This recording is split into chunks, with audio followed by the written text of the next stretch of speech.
नमस्कार बच्चों, ईसा classes online education में आपका एक बार फिर से स्वागत है कि बच्चों 9th क्लास आरबीएसई बोर्ड की हिंदी की क्लास हमारी आरंभ हो चुकी है, जिसमें हम लोगों ने जो फर्स्ट चैप्टर है दो बैलों की कथा, इस कहानी को हम लोग आरंभ कर चुके हैं। इससे पिछले वीडियो के अंदर हम लोगों ने चर्चा की थी कि इस कहानी के जो 6 तत्व होते हैं उनके अंदर कथानक का मतलब क्या होता है या जो पात्र चरित्र चित्रण का मतलब क्या होता है। अगर आपने वो पहले वाला वीडियो नहीं देखा है तो एक बार वो वीडियो जरूर देख लीजिए ताकि आप लोगों को आगे की ये कहानी समझ में आ सके। तो देखिए आज के जो ये कहानी है इसे हम आगे पढ़ें उससे पहले एक बार थोड़ा सा हम लोग रिवीजन कर लेते हैं कि दो बैलों की कथा, ये जो कहानी है, इस कहानी के माध्यम से प्रेमचंद जी ने एक तरह से जो कृषक समाज है, किसान समाज है और पशुओं के अंदर जो भावात्मक संबंध है उनका उन्होंने वर्णन किया है। ये मैंने आप लोगों के लिए लिखा है कि जब आप अपनी कॉपी के अंदर होमवर्क करेंगे,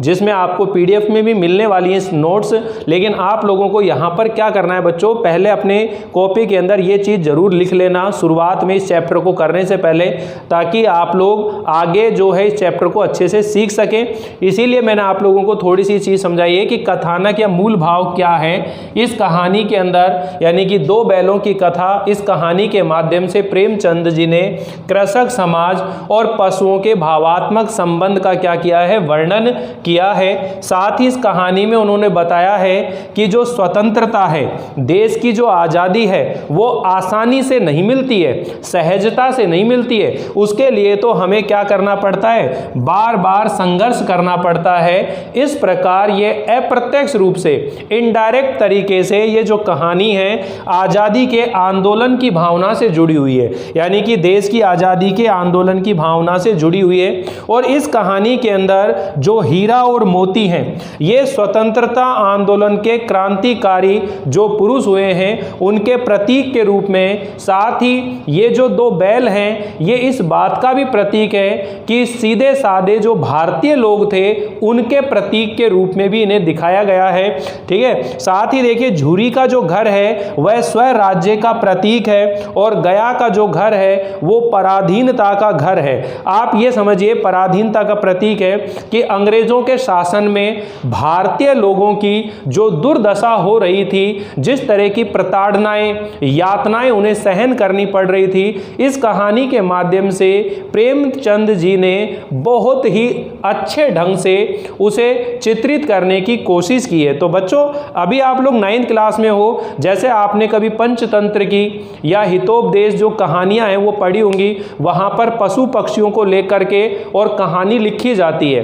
तो जब देश आज़ाद नहीं हुआ था तो उस समय अंग्रेजों ने, यानी कि ऐसे लोग जो आज़ादी के लिए संघर्ष कर रहे थे, उनके ऊपर बहुत ध्यान रखा जा रहा था। ठीक है, विशेषकर जो रचनाकार थे, लेखक और कवि थे, उनकी रचनाओं को जब्त किया जा रहा था। तो जो मुंशी प्रेमचंद जी हैं उन्होंने अंग्रेजों के उस शासन में भारतीय लोगों को जागरूक करने के लिए और उन्होंने ये दो बैलों की कहानी के माध्यम से उन्हें सचेत करने की कोशिश की। तो आप ऐसा कह सकते हैं कि ये जो दो बैल हैं ये सीधे साधे भारतीय लोगों के प्रतीक हैं और ये क्रांतिकारी जो लोग हुए हैं उनके भी प्रतीक हैं। जब जो झूरी है, झूरी काची जो है, अपने दोनों बैलों को ससुराल भेज देता है गया के पास, यानी कि गया जो है उसके जो झूरी काची है उसकी पत्नी का भाई है, उसके पास जब भेज देता है तो वहाँ पर वह उन बैलों को जो है सूखा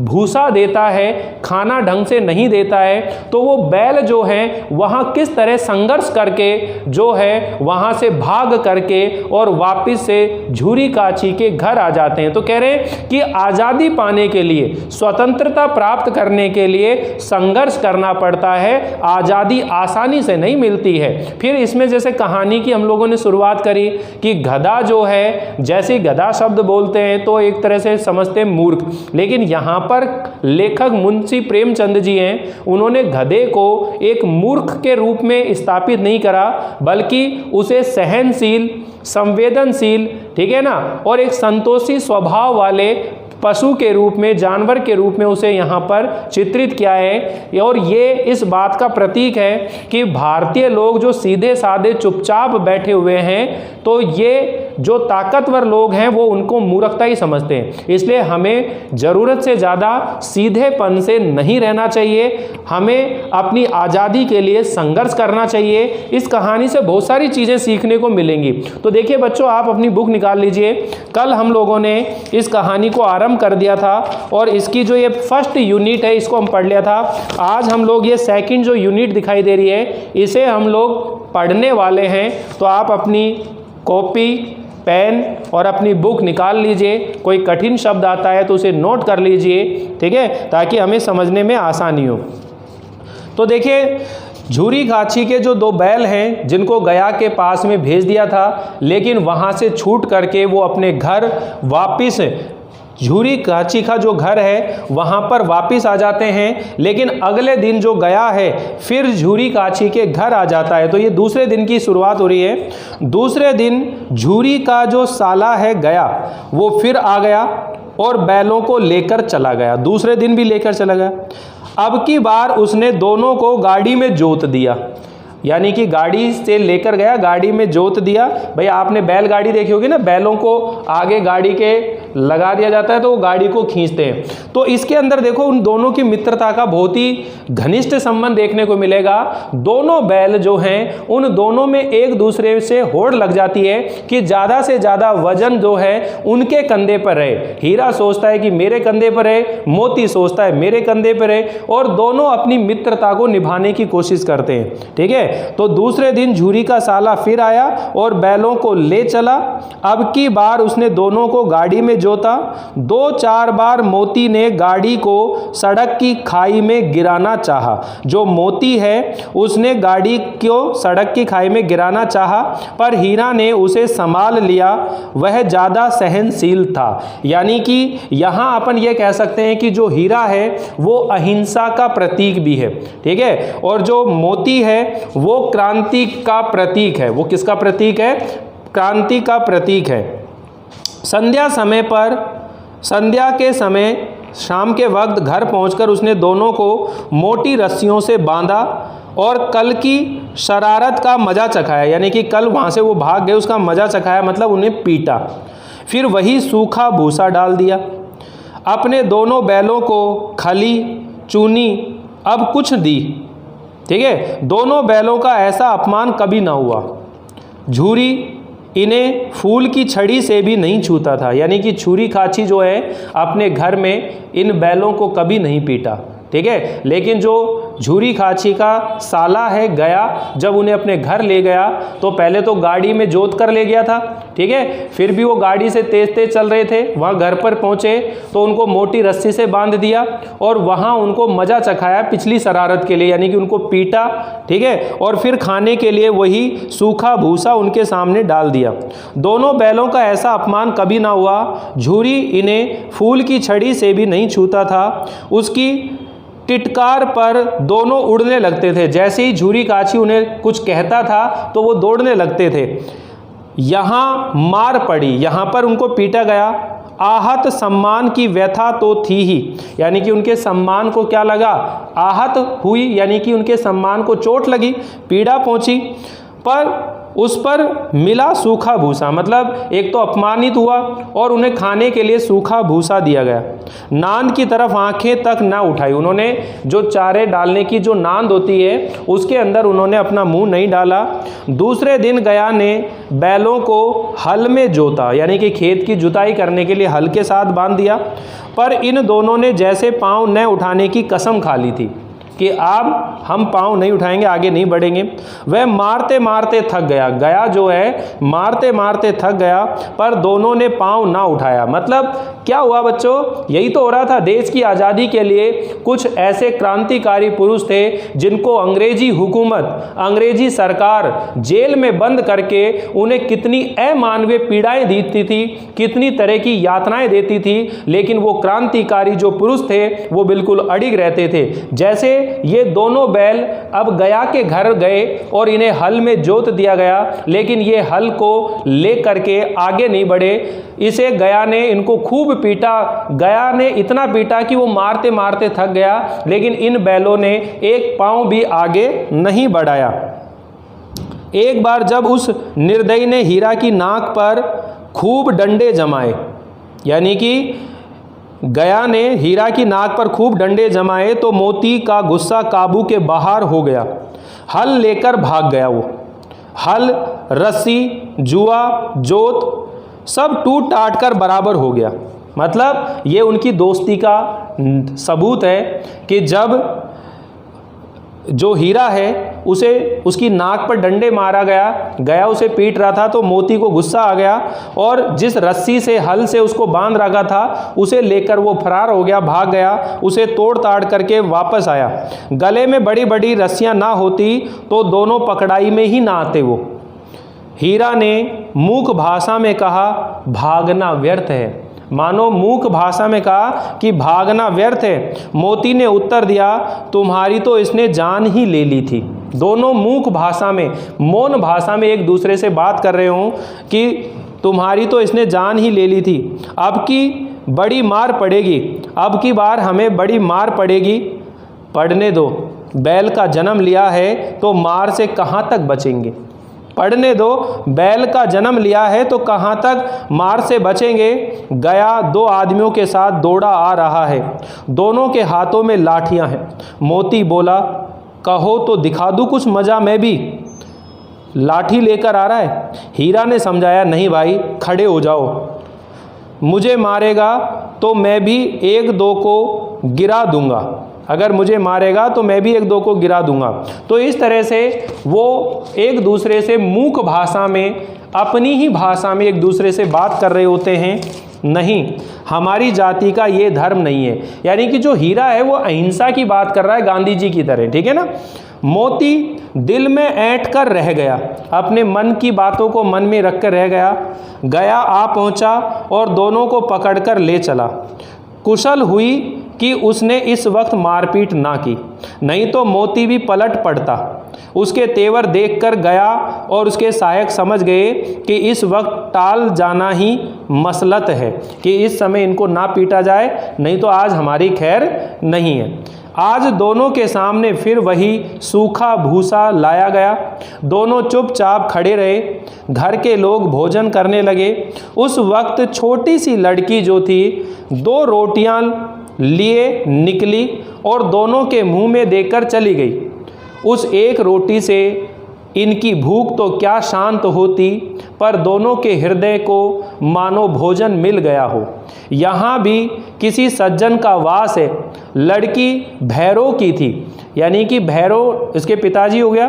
भैरव की लड़की थी, उसकी माँ मर चुकी थी। सौतेली माँ उसे मारती रहती थी, इसलिए इन बैलों से उसे एक प्रकार की आत्मीयता हो गई थी। अब इसमें बच्चों कई तरह के क्वेश्चन आएंगे कि वो लड़की को उन बैलों के दुख का एहसास क्यों हुआ, क्योंकि भाई लड़की जो थी उसकी माँ मर चुकी थी, सौतेली माँ थी। वो सौतेली माँ उन्हें जैसे पीटती थी, उन्हें वक्त पर खाना नहीं देती थी उस छोटी सी बेटी को, उसी तरह उसे ये लगा कि ये जो बैल हैं इनको यहाँ गया जो है जिस तरह से मार पीट रहा है और इसे सूखा भूसा खिला रहा है, तो एक तरह आत्मीयता का लगाव हो गया।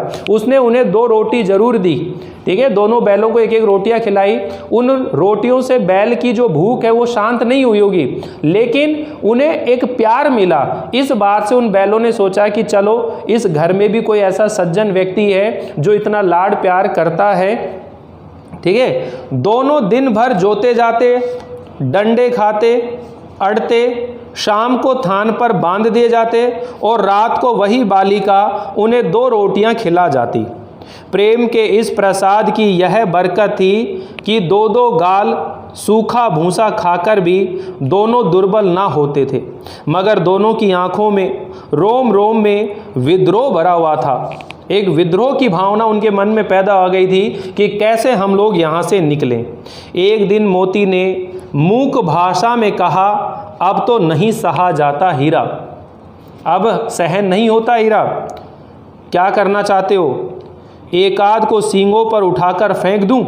एक आध को सींगों पर उठाकर फेंक दूं। मतलब ये क्रांतिकारी पुरुष है ना, अंग्रेजों ने कितने डंडे बरसाए, कितना पीटा, कितनी यातनाएं दी, और एक समय ऐसा आ गया कि भारतीय लोग जो हैं अंग्रेजों की यातनाओं से तड़प उठे और उन्होंने क्या कहा कि अब सहन नहीं होता, अब हमसे, अब तो हमें इसके विरुद्ध क्या उठानी चाहिए, आवाज़ उठानी चाहिए। तभी तो हमारे देश को आज़ादी मिली, क्योंकि देश का एक एक व्यक्ति जो है अंतिम समय में बिल्कुल जागरूक हो गया था देश की आज़ादी के लिए। तो ये जो लोग हैं, हीरा और मोती दोनों जो बैल हैं, ये एक दूसरे से मूक बात कर रहे हैं, मौन मन ही मन में बात कर रहे हैं। लेकिन जानते हो, वह प्यारी लड़की जो हमें रोटियां खिलाती है उसी की लड़की है जो इस घर का मालिक है। ये बेचारी अनाथ ना हो जाएगी तो मालकिन को न फेंक दूं। तो कह रहा है मालकिन को ना फेंक दूं, वही तो उस लड़की को मारती है, कि जो मालकिन है वो इस लड़की को पीटती है, उस लड़की को मारती है, इसलिए उस मालकिन को ही ना फेंक दूं। लेकिन औरत जात पर सींग चलाना मना है, ये भूले जाते हो, ये अंडरलाइन कर लेना भाई। औरत जात पर सींग चलाना मना है, इसका मतलब क्या है, इस पंक्ति से क्या कहना चाहता है कि जो मुंशी प्रेमचंद जी है इस पंक्ति के माध्यम से औरत जात के लिए सम्मान व्यक्त करना चाहता है कि औरतों के ऊपर सींग चलाना अर्थात उन्हें मारना पीटना उचित नहीं है।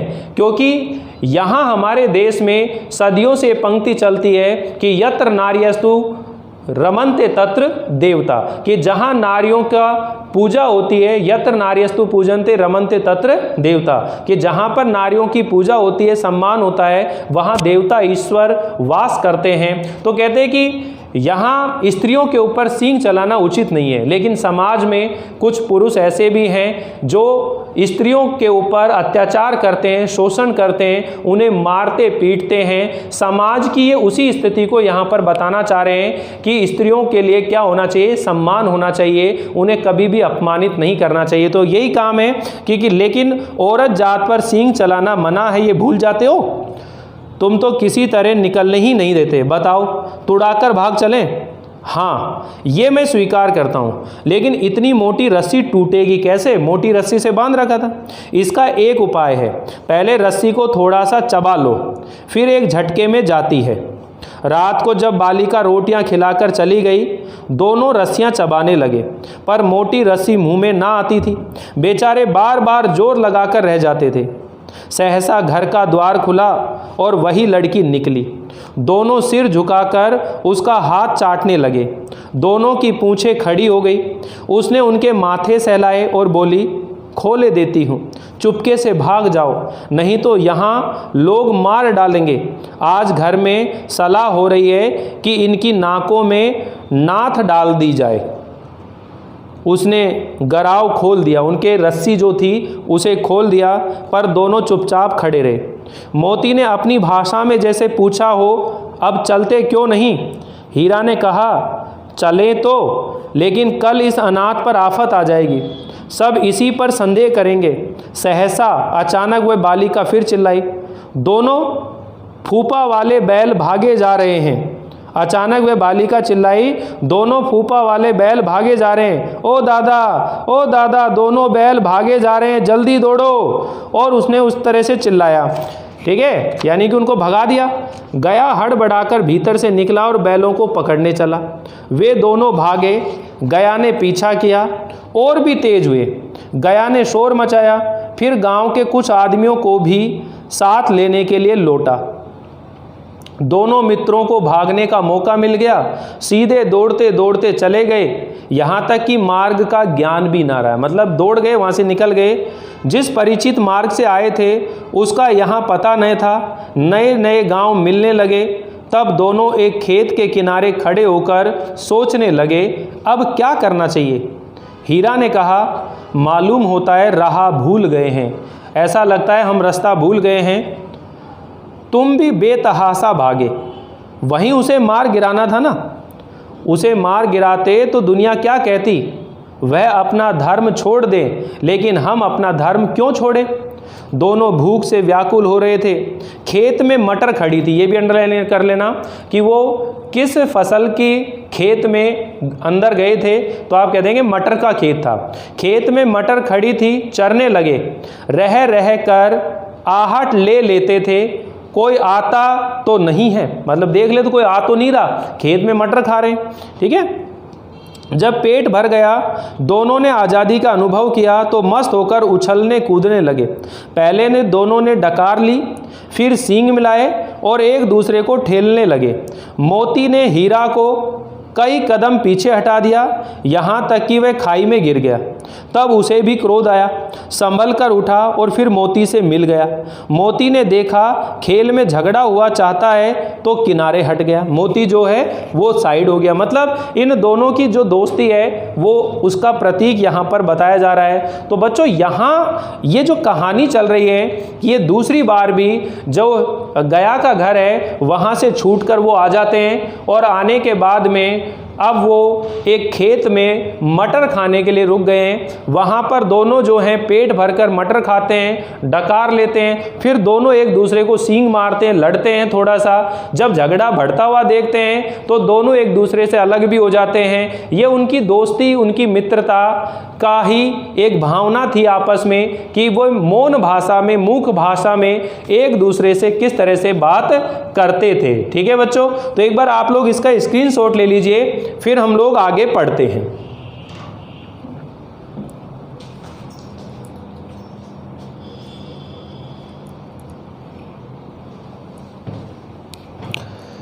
हाँ तो बच्चों देखिए, अब आगे देखिए, ये तीसरे नंबर का अंक शुरू हो रहा है। यहाँ तक हम लोग पढ़ चुके हैं। तीसरे अंक को अभी ख़त्म कर लेते हैं, ज़्यादा बड़ा नहीं है। अरे ये क्या, कोई सांड डोंकता चला आ रहा है। एक सांड आ गया, हाँ सांड ही है, वह सामने आ पहुँचा। दोनों मित्र बगले झांक रहे थे, मतलब एक दूसरे को देख रहे हैं।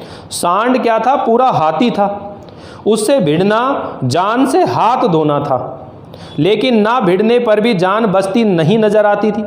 इन्हीं की तरफ आ भी रहा है, कितनी भयंकर सूरत है। मोती ने मूक भाषा में कहा, बुरे फंसे, जान बचेगी, कोई उपाय सोचो। हीरा ने चिंतित स्वर में कहा, अपने घमंड में भूला हुआ है, आरजू विनती न सुनेगा। मतलब बड़े अहंकार के साथ आ रहा है ये सांड, अगर हम विनती करेंगे तो भी हमारी बात नहीं मानेगा। भाग क्यों ना चले, वो कहता है भाग चलो। भागना कायरता है तो फिर यहीं मरो, बंदा तो 9-2-11 होता है। मतलब दोनों मित्र एक दूसरे बात कर रहे हैं कि सांड आ रहा है, अब इससे लड़ना पड़ेगा, इतना तगड़ा मोटा है, कैसे भिड़ेंगे, पूरा हाथी है। तो कहते हैं भाग चलें, बोलो भागना कायरता है, नहीं भागेंगे, और जो दौड़ाएं। तो फिर कोई उपाय सोचो जल्दी। उपाय यही है कि उस पर दोनों जने एक साथ चोट करें। यानी कि दोनों मित्रों ने ये सोच लिया कि अब हम दोनों मिल कर के और इस सांड के साथ क्या करेंगे, लड़ाई लड़ेंगे, एक होकर के हम लोग ये संघर्ष करेंगे।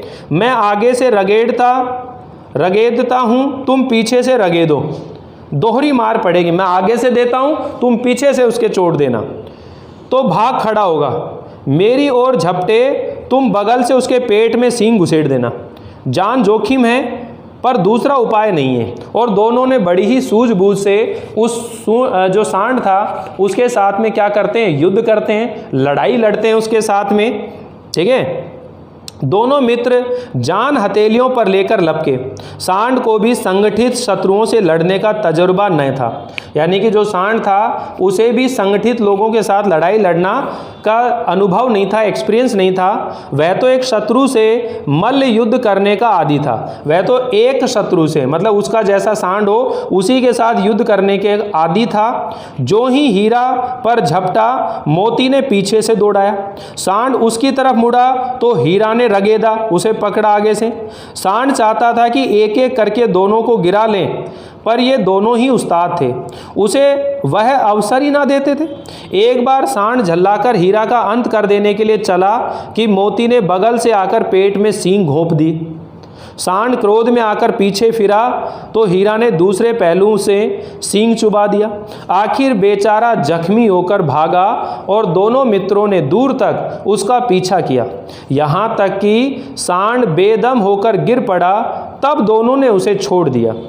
दोनों मित्र विजय के नशे में झूमते चले जाते थे। मोती ने अपनी सांकेतिक भाषा में कहा, मेरा जी तो चाहता था कि बच्चे को मार डालूं, मतलब मेरा मन तो ये कर रहा था कि मैं इसको मार डालूं। हीरा ने तिरस्कार किया, गिरे हुए बैरी पर सींग न चलाना चाहिए, यानी कि जो गिरा हुआ शत्रु है उसके ऊपर कभी भी सींग नहीं चलाना चाहिए, यानी कि जो गिर गया, जो हार गया, उसे मारना व्यर्थ है, सींग नहीं चलाना चाहिए। ये सब ढोंग है, बैरी को ऐसा मारना चाहिए कि फिर ना उठे। दो कहता है कि भाई शत्रु को तो इस तरह से मारना चाहिए कि वो फिर दोबारा से अपनी आवाज़ ना उठा सके। अब घर कैसे पहुँचेंगे वो सोचो, पहले कुछ खा लें तो सोचें। सामने मटर का खेत था ही, मोती उसमें घुस गया। हीरा मना करता रहा पर उसने एक ना सुनी। अभी 2 ही 4 घास खाए थे कि 2 आदमी लाठियां लिए दौड़ पड़े और दोनों मित्रों को घेर लिया। हीरा तो मेड़ पर था, निकल गया। मोती सींचे हुए, मोती जो है सींचे हुए खेत में था, उसके खुर कीचड़ में धंसने लगे, न भाग सका, पकड़ लिया गया। हीरा ने देखा संगी संकट में, मेरा जो मित्र है वो संकट में है, तो वो वापस लौट आया। फंसेंगे तो दोनों साथ में फंसेंगे। रखवालों ने उसे भी पकड़ लिया। प्रातःकाल दोनों मित्र कांजी होश में बंद कर दिए गए। अब देखिए बच्चों, हुआ क्या कि ये जो कांजी होश का नाम आ रहा है, कांजी होश के अंदर ऐसे पशुओं को पकड़ करके लाया जाता था जो खेत में उनकी फसल खाने के लिए चले जाते थे। तो ये इन बैलों को पकड़ करके कांजी होश में लाया गया। वहाँ इनका नाम जो है रजिस्टर में रजिस्टर किया जाता था, लिखा जाता था। अगर उनका मालिक अगर आ जाता था, अगर उनका मालिक उन्हें लेने आ जाता था तो जुर्माना लेकर उन बैलों को छोड़ दिया जाता था। अगर मालिक नहीं आता था तो उन बैलों की क्या करी जाती थी, नीलामी करी जाती थी और कसाई को बेच दिया जाता था। ठीक है, तो ये कांजी होश में इनको ले जाया गया, बंद कर दिया गया ले जा करके प्रातःकाल। तो आपसे पूछेंगे कांजी हास में, कांजी होश जो है उसमें उन बैलों को क्यों ले जाया जाता था, कारण क्या है, इस तरह का क्वेश्चन पूछे जाएंगे। तो देखिए बच्चों, अभी तो हम लोग केवल इस बुक की रीडिंग कर रहे हैं और पाठ को समझने की भी कोशिश कर रहे हैं कि ये जो 2 बैलों की कथा है, इसके माध्यम से प्रेमचंद जी क्या कहना चाहते हैं। इन दोनों बैलों के माध्यम से कहानी तो चल रही है, लेकिन ये अप्रत्यक्ष रूप से आज़ादी की उस लड़ाई का भी वर्णन कर रहे हैं जिसमें हमारे कितने सारे क्रांतिकारी पुरुष थे जिन्होंने अपनी जान, अपने जीवन का बलिदान जो है बिल्कुल दांव पर लगा दिया था। अंग्रेज जो है उनके ऊपर किस तरह से अत्याचार कर रहे थे, किस तरह उन्हें यातनाएं दे रहे थे, लेकिन जो सीधे साधे भारतीय लोग हैं वो लगातार संघर्ष कर रहे थे और अपनी आज़ादी के लिए वो लड़ रहे थे। ठीक है, तो इसी चीज़ का ये प्रतीक है। इस तरह से हम पढ़ेंगे। अभी ये चौथा इसके अंक है, फिर 5वां है, 2 अंक और बाकी हैं और फिर इसके क्वेश्चन आंसर आएंगे। ठीक है, साथ ही मैं आप लोगों को ये बताने वाला हूँ बच्चों कि आपके एग्जाम में क्वेश्चन किस तरह से आने वाले हैं कि आपको कोई भी एक पैराग्राफ दिया जाएगा और उस पैराग्राफ में 3 या 4 क्वेश्चन होंगे और वो क्वेश्चन आपसे पूछे जाएंगे। उस पैराग्राफ में से ही वो क्वेश्चन बताने। जैसे सपोज करिए कि हमने जो पहला पैराग्राफ पढ़ा है उस पैराग्राफ को दे दें या दूसरे पैराग्राफ को दे दें, कोई सा भी एक पैराग्राफ जो है आपको दिया जा सकता है और उस पैराग्राफ में से वो क्वेश्चन पूछे जाते हैं। अभी जैसे मैं आपको कह दूं कि भाई बहुत दिनों के साथ रहते रहते दोनों के अंदर क्या हो गया, भाईचारा हो गया। अभी जहाँ तक पढ़ा उसके लिए हम लोग एक ले लेते हैं पैराग्राफ को। ठीक है, ध्यान से देखिए बच्चों।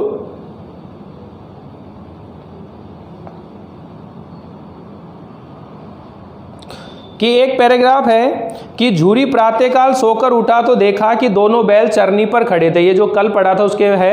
और दोनों की गर्दनों में आधा आधा घराव लटक रहा है, घुटने तक पांव कीचड़ में भरे हुए हैं, दोनों की आंखों में विद्रे में इसने झलक रहा है। झूरी बैलों को देखकर इसने से गदगद हो गया था। अब जैसे पैराग्राफ दे दिया, अब ये पूछ रहा है झूरी ने प्रातःकाल उठते ही क्या देखा, प्रातःकाल उठते ही उसने क्या देखा। तो झूरी ने प्रातःकाल सोकर उठकर देखा तो उसने दोनों बैलों को चरनी पर खड़े देखा उनकी गर्दनों में आधा घराव लटक रहा था और दोनों के पांव कीचड़ से सने हुए थे। इस तरह से क्वेश्चन आंसर आपको बताने होते हैं। तो जब मैं आपको PDF सेंड करूंगा तो वहां पर आपको ये सब चीज़ व्यवस्थित मिल जाएंगी और उसे आपको अपनी नोटबुक के अंदर नोट करना है। तो बच्चों, आप लोगों को ये वीडियो कैसा लगा मुझे ज़रूर बताइएगा। मिलते हैं हम लोग अगली क्लास के अंदर। अगली क्लास में आगे के बचे हुए पोर्शन को हम लोग पढ़ेंगे। तब तक के लिए थैंक यू, बाय बाय।